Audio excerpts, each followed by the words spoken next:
olmaz bizden. Yol yakınken git, bence durma sen de.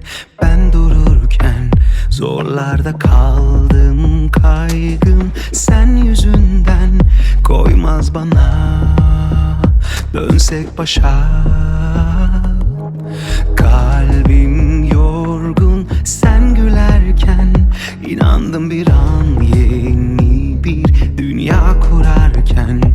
Başlarda sandım kaygım benim yüzümden. Döndük başa, kusura bakma. Günlerce susuyorduk, sessiz de hissediyorduk. Ama biz yalanlardan bir kale kurduk. Vedaya derinden saygı duyduk. Birlikte dans ediyorduk, hangimiz istemiyorduk. Çiçeklerin içinden geçen masallara inanmak bazen.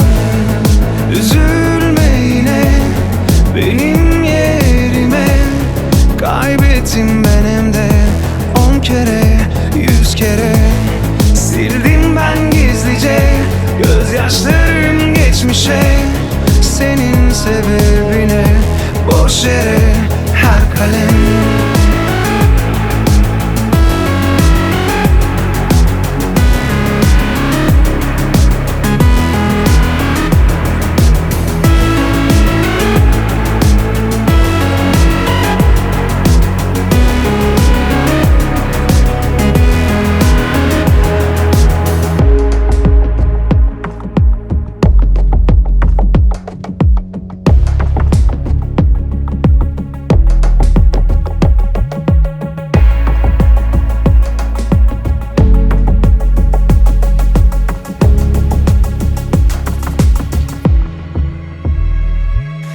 Günlerce susuyorduk, sessiz de hissediyorduk. Ama biz yalanlardan bir kale kurduk. Vedaya derinden saygı duyduk. Birlikte dans ediyorduk, hangimiz istemiyorduk. Çiçeklerin içinden geçen masallara inanmak bazen. Üzülme yine benim yerime.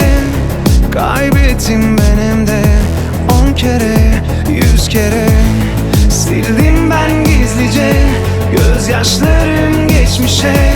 Senin sebebine boş yere her kalem. Üzülme yine benim yerime.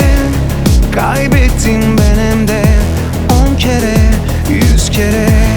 Sildim ben gizlice gözyaşlarım geçmişe. Senin sebebine boş yere her kalem.